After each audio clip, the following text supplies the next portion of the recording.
Hi hello ವೀಕ್ಷಕರೇ, welcome to bulletin express. ನಾನಿವತ್ತು ಧೀರ ಸಾಮ್ರಾಟ್ ಚಿತ್ರದ ಟ್ರೈಲರ್ ಲಾಂಚಿಂಗ್ ಇವೆಂಟಲ್ಲಿ ಇದ್ದೀನಿ. ಇಷ್ಟೊತ್ತು ಹೀರೋಯಿನ್ ಜೊತೆ ಮಾತಾಡಿದಾಯಿತು. ಈಗ ನಮ್ಮ ಜೊತೆ ಹ್ಯಾಂಡ್ಸಮ್ ಹೀರೋ ಆಗಿರುವಂತಹ ರಾಕೇಶ್ ಬೀರಾದಾರ್ ಅವರು ನಮ್ಮ ಜೊತೆ ಇದ್ದಾರೆ. ಸೊ ಚಿತ್ರದ ಹೀರೋ ಏನು ಹೇಳ್ತಾರೆ ಚಿತ್ರದ ಬಗ್ಗೆ ಅವರನ್ನು ಕೇಳೋಣ ಬನ್ನಿ. Hello sir.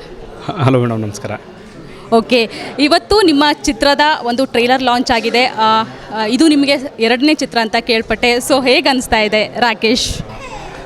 ಮೊದಲನೇದಾಗಿ ಈ ಚಿತ್ರದ ಟ್ರೈಲರ್ ಲಾಂಚ್ಗೆ ಬಂದಂಥ ಎಲ್ಲ ಗಣ್ಯರಿಗೂ ಥ್ಯಾಂಕ್ಸ್ ಹೇಳೋಕ್ಕೆ ಇಷ್ಟಪಡ್ತೀನಿ.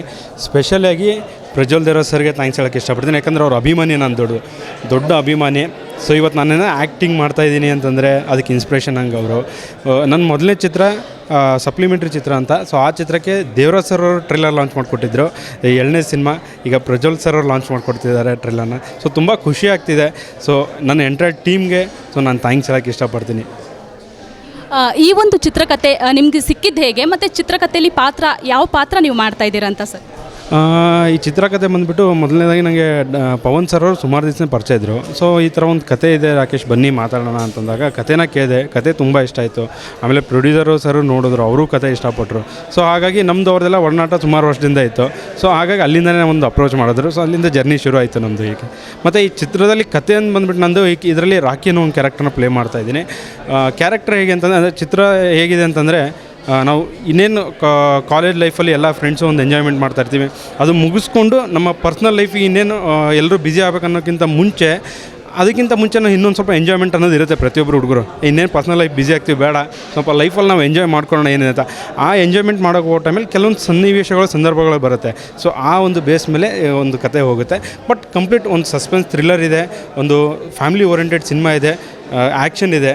ಸೊ ತುಂಬ ಕಷ್ಟಪಟ್ಬಿಟ್ಟು ಎಲ್ಲರೂ ಸಿನಿಮಾ ಮಾಡಿದ್ದೀವಿ ಅಂತ ಹೇಳ್ತೀನಿ. ಚಿತ್ರದಲ್ಲಿ ಸಾಕಷ್ಟು ಹಿರಿಯ ಕಲಾವಿದರು ಕೂಡ ಇದ್ದಾರೆ. ಇವನ್ ರಮೇಶ್ ಭಟ್ ಆಗಿರ್ಬೋದು, ಯತಿರಾಜ್ ಸರ್ ಆಗಿರ್ಬೋದು, ಬಲರಾಜವಾಡಿ ಅವರದ್ದು ಅವರೆಲ್ಲರ ಜೊತೆ ನಟಿಸಿದ ಅನುಭವ ಹೇಗಿತ್ತು ಅಂತ?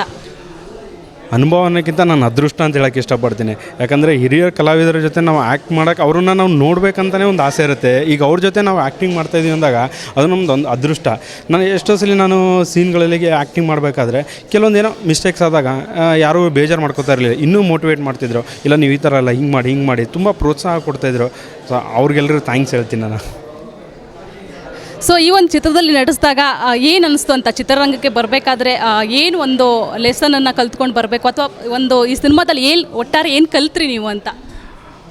ಈ ಸಿನಿಮಾದಲ್ಲಿ ಕಲ್ತಿರೋದೇನಂತಂದರೆ ಒಂದೇ ಹೇಳೋಕ್ಕೆ ಇಷ್ಟಪಡ್ತೀನಿ, ಎಲ್ಲರ ಜೊತೆ ಚೆನ್ನಾಗಿರಬೇಕು, ನಗ್ನಾಕೊಂಡಿರಬೇಕು, ಎಲ್ಲ ಖುಷಿಯಾಗಿರಬೇಕು ಅಂತ ಹೇಳೋಕ್ಕೆ ಇಷ್ಟಪಡ್ತೀನಿ. ಅಷ್ಟೇ ಮೇಡಮ್. ರಾಕೇಶ್ ಅವರಿಗೆ ಏನು ಡ್ರೀಮ್ ಇದೆ? ಸಿನಿಮಾ ಚಿತ್ರರಂಗದಲ್ಲಿ ಕಾಲಿಡ್ತಾಯಿದ್ದೀರಾ, ಈಗ ಎರಡನೇ ಸಿನಿಮಾ ಮಾಡ್ತಾಯಿದ್ದೀರಾ. ಸೊ ಏನು ಡ್ರೀಮ್ ಇದೆ, ಪರ್ಪಸ್ ಆಫ್ ಸಿನಿಮಾ ಏನಿದೆ ಅಂತ? ಕನ್ನಡ ಚಿತ್ರರಂಗದಲ್ಲಿ ಒಬ್ಬ ಒಳ್ಳೆ ಕಲಾವಿದ ಆಗಬೇಕನ್ನೋ ಆಸೆ ಇದೆ, ಅಷ್ಟೇ, ಇನ್ನೆಲ್ಲ.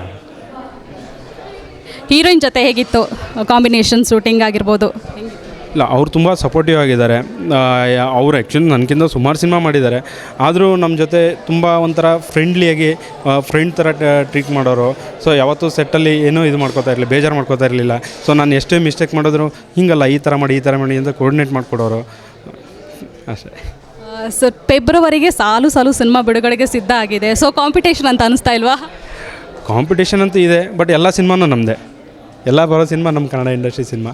ಸೊ ಎಲ್ಲ ಸಿನಿಮಾನು ನೋಡಿ, ಅದ್ರ ಜೊತೆ ನಮ್ಮ ಸಿನಿಮಾನು ನೋಡಿ, ಹೊಸ ಕಲಾವಿದರಿಗೆ, ಹೊಸ ಚಿತ್ರತಂಡಕ್ಕೆ ಸಪೋರ್ಟ್ ಮಾಡಿ ಅಂತ ಕೇಳ್ಕೊತಿದ್ದೀವಿ. ರಾಕೇಶ್ ಅವರು ಬೇರೆ ಯಾವುದಾದ್ರೂ ಸಿನಿಮಾಗೆ ಒಪ್ಕೊಂಡಿದ್ದೀರಾ? ಯಾವುದಾದ್ರೂ ಅವಕಾಶ ಬಂದಿದೆಯಾ ಅಂತ? ಅವಕಾಶಗಳು ಬರ್ತಾ ಇದೆ. ಸೊ ಇನ್ನೂ ಕೆಲವೊಂದು ಡಿಸ್ಕಷನ್ ನಡೀತಾ ಇದೆ, ಇನ್ನೂ ಫೈನಲ್ ಆಗಿಲ್ಲ ಯಾವುದು. ಓಕೆ, ಕೊನೆಯದಾಗಿ ಫೆಬ್ರವರಿ 16ಗೆ ಧೀರ ಸಾಮ್ರಾಟ್ ಸಿನಿಮಾ ರಿಲೀಸ್ ಆಗ್ತಾ ಇದೆ. ಸೊ ಏನು ಹೇಳ್ತೀರಾ ಪ್ರೇಕ್ಷಕರಿಗೆ?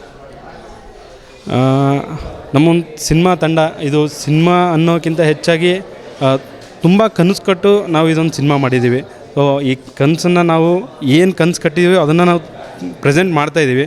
ಸೊ ದಯವಿಟ್ಟು ಎಲ್ಲರೂ ಫೆಬ್ರವರಿ 16ಕ್ಕೆ ಬನ್ನಿ, ಸಿನಿಮಾ ನೋಡಿ, ಎಲ್ರಿಗೂ ಸಪೋರ್ಟ್ ಮಾಡಿ ಅಂತ ಕೇಳ್ಕೊಳ್ತೀವಿ. All the best Rakesh. ನಿಮ್ಮ ಸಿನಿಮಾ ದೊಡ್ಡ ಮಟ್ಟದಲ್ಲಿ ಸಕ್ಸಸ್ಸನ್ನು ಕಾಣಲಿ, ನೀವು ಕೂಡ ಒಂದು ಟಾಪ್ ಹೀರೋ ಆಗಿ ನಮ್ಮ ಕನ್ನಡ ಇಂಡಸ್ಟ್ರಿಯಲ್ಲಿ ಗುರುತಿಸ್ಕೊಳ್ಳಿ ಅಂತ ಹೇಳ್ತಾ ಥ್ಯಾಂಕ್ ಯು ಸೋ ಮಚ್.